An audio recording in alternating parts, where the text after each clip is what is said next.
he might just go for a Spear. He's going on the Barbara. So yes, it's going to be Axe and Spear here with Cosolix, who is on the Macho Man, a classic 2v2 pick here. And Sandstorm and Boomie are opening up with Luke and Chell. So Teska with the boots and gauntlets here. This is a legend that Sandstorm talked about that he had prepared, even though he went with the Arcadia going into singles. He was playing around with 3 legends in particular, and Teska was one of them. This is 100% what I thought he might lean into today. He's been building up to this conversation for a while. And if you want to have something similar to Scythe gameplay in 2s, you have not only the gauntlets, but you have the boots, and they're already kicking Stingray down, and Cosolix is going to be short to fall right after. Oh, and we're seeing the team combo set up right there with that down air into the neutral light, goes over the down stick and using that forward momentum there because you have the active input to go forward or back. It's great for team combo setups there, and Stingray might just go down to 1 stock in the first 1 minute of the game. Yeah, it was close. He was so close to getting caught by the ground pound again, but look at the damage on him. Meanwhile, Cosolix is just getting caught, pieced up in the middle. They were playing Street Fighter at the moment. How are you supposed to get through all of these hands that they're throwing out? And a big part of that usually is the Lance, and he hasn't been able to get anything started. Yeah, so I am insanely curious about how they're going to be setting up these team combos here with the boots, because we haven't seen too much of this success in 2v2s. All right, there's a team combo attempt there after that side air knockout from Cosolix. Sandstorm manages to avoid the neutral stick, but what Sandstorm was doing on the boots was he was double jumping above where Boomie's position was. Oh, the team combo goes to the neutral stick. Can he get this knockout here? This is such a crazy opening. That would have been a huge play if they would have gotten Boomie, but they still got Boomie anyway. So I want to talk about what they're doing so badly, but they just keep team comboing. Look at this Stingray with the 3 neutral lights and the dare Ajax. You already know, man. Look, we're 2 analysts who aren't allowed to analyze anything during 2s because everybody is just disappearing. Big plays, though, being made by the blue team. It's an even game after all of that. Cosolix and Stingray almost went down to 1 stock within a minute. Oh, he just missed the recovery spacing. That would have been another KO most likely. The down of the neutral light. Okay, and Sandstorm catching the pickup from Boomie. Okay, we're entering an area where maybe neutral game is about to be played here, Ajax. We haven't really stopped comboing. No, not at all. We are at ranges where active input, actually not active input, just a straight up Sair will get rid of anybody at the ledge with boots. So you have to be careful. A Sair with Axe will do it as well, apparently. There goes Sandstorm down to 1 stock. Boomie could go out here if he's not careful. I mean, Stingray's in the same position. Cosolix gets the down sig. Sandstorm doesn't get punished for that down sig either. Luckily for the red team, even with the fact that Boomie could fall, he gets the KO. So now they have a 2v1, but Cosolix can get rid of Boomie, and then you force that 1v1, and then it's down to the play of just Sandstorm v Cosolix. Okay, Boomie and Sandstorm are so practiced in this situation. Deny the weapon. There they go. They both picked it up. They just need that combo starter. Sandstorm carries him off stage. Cosolix dodges into the neutral light, and Sandstorm says with the boots, I don't even need my teammate. A 0 to knockout coming out from Sandstorm there with 2 dodge in reads, and that's going to be it. Boomie's just kind of like, all right, well, I know I was high on damage, but... Even with the fact that the GC neutral light didn't get the KO, just the extra sauce of putting it out there, and the worst case scenario, you got caught by that, right? Who do you have to stare down when you're on your way back? Boomie, who's sitting right there at the ledge. So good luck getting past both, because you're forced to recover low. But their team combos were on fire to start off the game. Yeah, let's see this ending right here. Yeah, that diagonal dodge in, caught by the gravity cancel neutral light. It just had enough force that Cosolix couldn't make it back. Really trying to get through there. And look at that final stock coming from Sandstorm. Yeah, Boomie went down real early in the middle of that match. Yeah, you were mentioning before how the fact that Boomie and Sandstorm are prepped for those situations. You're not going to get a free 2v1 off of them or win that 2v1 off of them easy. It is one of the most difficult teams to deal with. Also just 1v1ing either of those players. True. Yeah, okay. So switch off of Demon Island here, away from that, and going over back to the double lance. Yes, this is what I was looking forward to. Oh no, Sandstorm went down to save Boomie, misses the attack, and Boomie goes down early. Sandstorm switches way back on the stage, but this is what I wanted to see.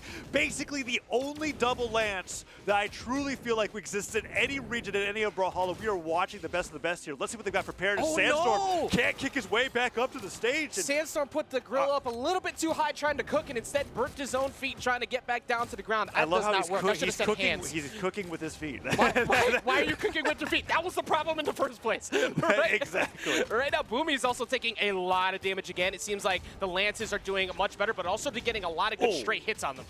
Oh, Cosolix too close to the 3rd hit of the Lance neutral light. Gets interrupted on his down sig there. Sandstorm with the weapon throw down does actually catch Stingray trying to go for that wake-up recovery. Got that stuff recovery perfectly on time with that. I've got a perfect execution to take that away.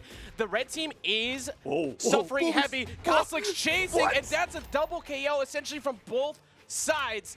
they have a huge lead. I love that both Boomie and Cosolix were like, we're off stage at the same time, we're fighting out here. Yeah. Like Boomie dash impulses or jump impulses back towards the blast zone with that side air. Cosolix ends up expecting that, gets the recovery. Now it's 5 stocks to 2. This is insane. I'm looking at the entirety of this first round of top 32, and all but one so far have been game 5. Yeah. This one is giving me that feeling of what could be, because the swap over to the Orion definitely was the right call. The game has slowed down a bit. I haven't really seen Red Team get hit often since they've lost those 2. We're entering a state here with Brawlhalla 2v2s where I honestly think that it's 4 stocks to 2, and I'm going to say it's too close to call because they could get those team combos. Cosolix goes down there. Stingray's got to run for his life. Gets started up there with a nice dash forward downlight side air. Boomie gets in, sidelights there. There you go, even game, Ajax. That's remember the Titans. It's going to be the theme of the day, trying to deal with these, even with the big lead that they had. Like you said, it's too early to call with a team like Sandstorm or Boomie. It just takes one team combo. You get hit by anything, and you might as well consider that stock gone with how consistent they are at following each other up. Edgeguard opportunity here. Boomie by himself. Lance Sayre, sidelight They Sayre. separated the 2 of them from each other as well. Lance going to go in, try to catch him, slipping in a big punish. They won! Bro, they were down, dude, so far. I knew it. I don't know what it was, but it was like I was looking at this and I was kind of like, this isn't even game. I don't know. There was just something about the change of the pace there. And then Boomie, I feel like single-handedly carried this one on the way back with how he was both grouping his opponents with the damage from the blasters, and then at the end when the combo was done, separating them like you said. How many, not even like jumping Sayres to stay safe, how many times do we see him catch both of them with a neutral light or a D-light, and it's like, okay, I guess, because they just kept piling on top of each other. He was catching them with side light. That's so different. I mean, yeah, so we're back on Fortress of Lions after that one, and now I know that a 4 stock to 2 lead means nothing. Yeah, that game, to be honest, if anybody was going to question what they were doing, because even me, I was starting to think, okay, this might just be a really good game for Stingray Cosolix. They take it, but the fact that they brought that back and the way they did it, you could see that this is looking like some prime Sandstorm and Boomie, the way that they were able to cross that up. Yeah, and we're seeing a lot of the follow-ups here, especially with Sandstorm piloting the boots as well as he's doing. No really early stocks this time around. Stingray and Cosolix staying grouped to each other. Cosolix going back to Stingray as he gets hit back. But look at that. Boomie with the alley-oops there at that side air, so quickly interacting. And then neutrals and catches the boots down. As Sandstorm yeets him back, and he goes straight towards the top of the stage. Cosolix now trying to get a knockout in return. I pay close attention as well to the cross D6 too. He was using them to break them apart. And that one, it takes your own sometimes to line you up, but Stingray is getting more spear D6. You know that normally when he gets the win, those are flying everywhere, and now he's starting to let them fly as he gets 2 KOs. Yeah, the first one didn't knock out, but the second one secures him the double knockout. It's a dead even game here. By numbers going into this game 3. Sandstorm gets the Nair combo onto Cosolix. Gravity cancel down like goes over his head, but he doesn't get punished. Falling dare means Cosolix might go over to Boomie here. No, he's keeping Sandstorm off stage, and Stingray is playing great support for that. He had amazing edge control right there, and Stingray, like you said, was just making sure Boomie never got over to him. So it applied some damage, but we were surprisingly here, again, another very even game, but that's a big up. Oh, he actually caught him, slipping right in the middle. I can't even believe they had that much knockback to knock him out on his own. Oh, Sandstorm catches the jump with the neutral light, and Cosolix gets disarmed. He can't lance recovery back to stage, and Stingray has to wait for a weapon spawn. Stingray in a terrible position right now with that damage. That's going to be the KO. He's so good. Boomie is just on the money with it. Off of the side light. He catches the Sayre. Their team combo with Cosolix. Stingray just barrels his way in to stop that. It's better to, look, just smack everyone. You can reduce knockback, stop the combo as quickly as possible, because every time I've seen the red team get damage, it's usually been to orange at minimum off their team combo. Oh my goodness. Okay, Sandstorm takes Cosolix on the side of the stage. This could be the end for this set, Ajax. Well, I mean, it's Boomie was literally juggling Stingray on the left side of the screen. Like, and meanwhile, Sandstorm sitting on 2 stocks still at the moment.